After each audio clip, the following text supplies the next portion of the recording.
بسم اللہ الرحمن الرحیم۔ گمنام ہیرو کے معزز ناظرین السلام علیکم۔ دوستو لائک ضرور کر دیا کریں، شکریہ۔ آئیے چلتے ہیں کہانی کی طرف۔ تم نے بہت ہمت اور حوصلے سے آدھا دن گزار لیا ہے، صبح تک میں کوئی نہ کوئی راستہ نکال لوں گا، میں نے کسی فوری خیال کے تحت چونکنے کی صداکاری کرتے ہوئے کہا۔ کیوں نہ میں تمہارے گھر آ جاؤں؟ پولیس کے فرشتوں کو بھی شبہ نہیں ہو سکے گا کہ میں تمہارے گھر میں چھپا ہوا ہوں۔ میری تجویز پر وہ بری طرح بکھلائی ہوئی آواز میں بولا، ہرگز نہیں، بھول کر بھی میری طرف آنے کی غلطی نہ کرنا۔ جب تک کوئی مضبوط وجہ نہ ہو، پولیس تم جیسے عام شہریوں کے پیچھے نہیں لگتی، لیکن ہم ہر وقت مشکل میں رہتے ہیں۔ 24 گھنٹے ہماری کڑی نگرانی ہوتی رہتی ہے۔ تم پولیس کی نظروں میں آئے ہوئے ہو، ادھر آئے تو تمہاری وجہ سے میں بھی مارا جاؤں گا۔ میرے اور تمہارے لیے یہی سب سے بہتر ہے کہ تم کبھی بھول کر بھی مجھ سے ملنے کی کوشش نہ کرنا۔ انتہائی سخت ضرورت کے وقت فون پر بات چیت کافی رہے گی۔ اس کی بوکھلاہٹ پر میں دل ہی دل میں محظوظ ہو کر رہ گیا۔ نادانستگی میں وہ میرے لیے ایک مستقل راہ کھول رہا تھا۔ میں ہری چند بن کر اسے اعتماد میں لینے میں کامیاب ہو گیا تھا۔ وہ خود مجھ سے ملنے سے گریزاں تھا۔ میرے لیے شناخت کر لیے جانے کا کوئی خطرہ نہیں رہا تھا۔ میں جب چاہتا ہری چند کی آواز میں اس سے راز و نیاز کی باتیں کر کے معلومات حاصل کر سکتا تھا۔ تو کیا ہم کبھی بھی ایک دوسرے سے نہیں مل سکیں گے؟ میں نے اپنی خوشی کے بجائے مایوسی کا اظہار کرتے ہوئے پوچھا۔ موجودہ حالات میں شاید کبھی نہیں۔ اس کی آواز میں تفکر میں گہرائی پیدا ہو گئی۔ ہاں، جس دن کرشن کمار کا خون رنگ لایا اور اس کا خواب پورا ہو گیا تو ہم پوری آزادی کے ساتھ مل جل کر یہاں اپنی کامیابی کا جشن منائیں گے۔ تمہارا مطلب ہے کہ اب اکھنڈ بھارت بننے کا وقت قریب آ گیا ہے؟ میں نے سوال کیا۔ فون پر اس کی تادیبی آواز ابھری۔ اب لیا ہے، دوبارہ یہ نام نہ لینا۔ یہاں یہ نام لینے والوں کی گردنیں بہت بے رحمی سے کاٹ دی جاتی ہیں۔ بیچارہ کرشن کا انجام تمہارے سامنے ہے۔ ہم اسی طرح ڈرتے رہے تو کرشن کمار کا خواب شاید کبھی پورا نہیں ہو سکے گا۔ اسے ڈر نہیں، ہماری زبان میں مصلحت کہتے ہیں۔ چھری بغل میں چھپا کر رکھو اور منہ سے رام کے نام کی مالا جپتے رہو۔ دشمن تمہیں گیان دھیان میں مصروف دیکھ کر غافل ہو جائے تو پھرتی اور خاموشی سے چھری کا تیز دھار پھل اس کے دل میں اتار دو۔ اور اس وقت ہمیں، تمہیں اور ہمارے سب ساتھیوں کو یہی کرنا ہے۔ جو اس راستے سے ہٹا وہ مارا جائے گا۔ تم مجھے ڈرا رہے ہو؟ اتنی احتیاط تو کرشن نے بھی نہیں بتائی تھی۔ اس طرح میرا دم گھٹنے لگے گا۔ کرشن نے وقت کے مطابق احتیاط نہیں کی اور مارا گیا۔ میں محتاط ہوں اور زندہ ہوں۔ تم سے بہت باتیں ہو گئی۔ اپنی پناہ گاہ میں چھپ کر ان پر غور و فکر کرو گے تو تمہیں میری باتوں میں تجربے کا ٹھہراؤ نظر آئے گا۔ اب تم سے کل بات ہوگی۔ میجر بخشی ٹھیک کہہ رہا تھا۔ اس کی کہی ہوئی بہت سی باتیں بے انتہا اہمیت کی حامل تھی۔ اکھنڈ بھارت کا دیو مالائی کھیل پورے زور و شور سے جاری تھا۔ اس کے جہنم واصل ہو جانے والے کردار آوا گون کے نظریے کے تحت روپ، جسم اور چہرے بدل بدل کر سامنے آ رہے تھے۔ کوئی چھپ کر اور کوئی برسر عام مصروف تھا، مصروف کار تھا۔ اہم بات یہ تھی کہ میجر بخشی نے ہمارے قائم کیے ہوئے اس نظریے کی تصدیق کر دی تھی کہ کرشن کمار نئی دہلی میں بیٹھے ہوئے منصوبہ سازوں کے اشارے پر براہ راست کام کر رہا تھا۔ اس کا سفارتی عملے میں چھپے ہوئے راہ کے اہلکاروں سے کوئی رابطہ نہیں تھا۔ وہ سب سوچتے سوچتے میں اپنے کمرے میں مسحری پر نیم دراز رہا۔ غزالہ اپنے معمول کے مطابق کچن میں مصروف تھی۔ میری محویت کا سلسلہ ویرا کی مداخلت سے ختم ہوا۔ وہ مجھے ڈھونڈتی ہوئی بے دھڑک کمرے میں گھس آئی تھی۔ سنا ہے کہ آج تم مسلسل فون پر مصروف ہو، یہاں چھپ کر کس سے باتیں کر رہے تھے؟ اس نے آتے ہی کہا۔ میمن گوٹ کے گرد و نواح میں واقعات کو ایک خاص رنگ دینے کے لیے جو محنت کی گئی تھی وہ مطلوبہ نتائج سامنے نہیں لا سکی۔ امریکی تفتیش میں بھرپور حصہ لے رہے ہیں اور اصل واقعات کی تہہ تک پہنچنے میں کامیاب ہوتے نظر آ رہے ہیں۔ ویرا بے تکلفی سے مسحری کے سرے پر آ بیٹھی تھی۔ میں فوراً ہی کنارے سے دوسرے کنارے کی طرف سرک کر نیم دراز ہو گیا۔ حصہ کیا لے رہے ہوں گے؟ وہ تفتیشی افسران کے سروں پر سوار ہوں گے۔ چھوٹے ملکوں میں معمور ہر امریکی سفارتی افسر خود کو اعلیٰ ترین مقامی حکام سے بھی برتر سمجھتا ہے اور ہر معاملے میں ٹانگ اڑانا اپنا پیدائشی حق سمجھتا ہے۔ وہاں بھی شاید یہی ہو رہا ہے، میں نے اعتراف کیا۔ اصل خرابی یہ ہے کہ ایس ٹی ایف والے اپنا کام مکمل کر کے میمن گوٹ سے بالکل الگ تھلگ ہو چکے ہیں اور وہ پولیس کیس بن چکا ہے۔ پولیس والوں کو ان واقعات کے پس منظر اور پس منظر کے بارے میں کوئی علم نہیں ہے۔ وہ روایتی انداز میں کام آگے بڑھا رہے ہیں۔ امریکیوں کی شمولیت کی وجہ سے آئی بی یا ایس ٹی ایف والے دخل اندازی نہیں کر سکتے۔ اب تک کے نتائج کیا ہیں؟ ویرا نے سگریٹ سلگانے کے بعد سنجیدگی سے پوچھا۔ وہاں ہونے والے واقعات ان کے سامنے آ چکے ہیں۔ صرف کرشن کمار کی تلاش جاری ہے۔ وہ وہاں شیرو کے نام سے رپوش تھا۔ اول خان نے بتایا ہے کہ پولیس پارٹی روی کی تلاش میں کسی بھی وقت موہن ہاؤس پر دستک دے سکتی ہے۔ تمہیں فوری طور پر ماروتی کو ہوشیار کر دینا چاہیے، اس نے بے ساختہ تجویز پیش کی۔ یہ کار خیر میں پہلے ہی کر چکا ہوں، میں نے اسے آگاہ کیا۔ ابھی وہ شیرو کی تلاش میں ہے۔ روی ہاتھ آ گیا تو کرشن کمار کا نام بھی کھل جائے گا۔ شیرو کی تلاش ختم کر دی جائے گی۔ وہ ہاتھ نہ آیا تب بھی دیر سویر کے بعد کرشن کمار اور شیرو کا معاملہ حل ہو جائے گا۔ اس بارے میں ویرا پوری طرح میری ہم خیال تھی۔ کرشن کمار اور شیرو کے نام سے امریکیوں کی کمزور پوزیشن میں کوئی فرق نہیں پڑ سکتا تھا۔ جمی اور ڈیوڈ کی ہلاکتوں پر کسی قسم کا احتجاج کرنے سے پہلے انہیں اس بنیادی سوال کا جواب فراہم کرنا تھا کہ وہ دونوں شیرو یا کرشن کمار سے کیوں ملنے گئے تھے۔ اس نے اول خان کے تمام اندیشوں کو خود ساختہ اور چور کی داڑھی میں تنکا کے مصداق قرار دے کر مسترد کر دیا تھا۔ ویرا کی دوسری اور سوچی سمجھی رائے تھی کہ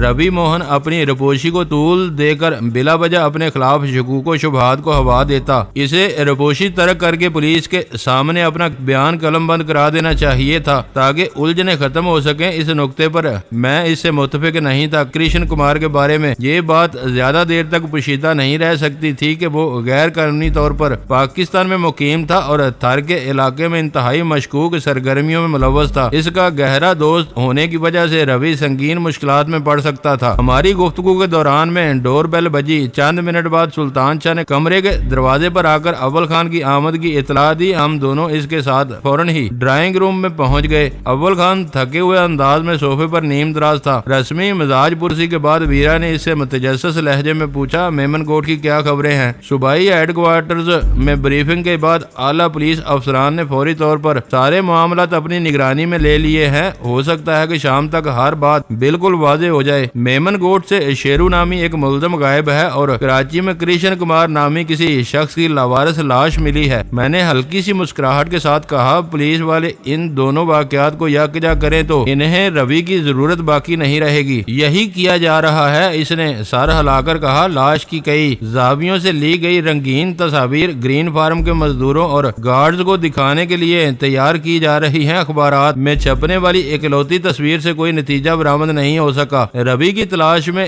جانے والی پولیس پارٹی بھی ناکام لوٹی ہے۔ وہی نہیں، اب تک ماروتی بھی اپنے گھر سے غائب ہو چکی ہے، میں نے ہنس کر بتایا۔ امید ہے کہ کل تک وہاں کے حالات قابو میں آ جائیں گے۔ امریکیوں کے جارحانہ تیور دم توڑ رہے ہیں۔ حقائق سامنے آنے کے ساتھ ساتھ وہ مدافعانہ پوزیشن میں پسپا ہو رہے ہیں۔ آئی جی اور ڈی آئی جی کی دخل اندازی سے بہت بڑا فرق پڑا ہے۔ ہو سکتا ہے کہ کل تک روی کی گرفتاری کے وارنٹ واپس لے لیے جائیں۔ مجھے اس کے بارے میں فکر ہے۔ کیوں، تمہیں اس سے کیا ہمدردی ہو گئی؟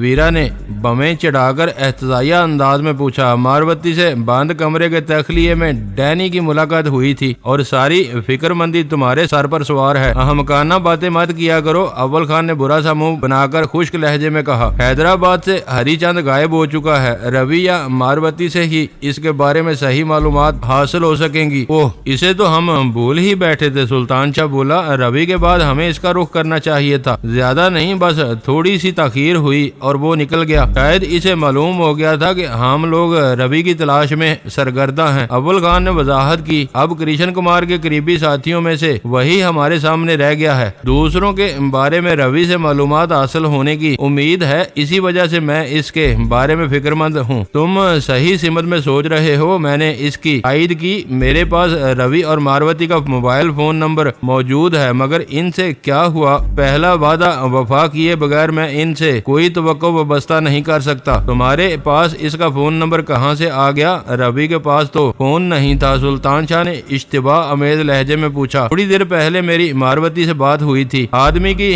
جیب میں پیسے اور شناختی کاغذات موجود ہوں تو موبائل فون کنیکشن ذرا سی دیر میں مل جاتا ہے۔ ماروتی ابھی تک مجھ سے بدظن نہیں ہوئی ہے۔ عورت جب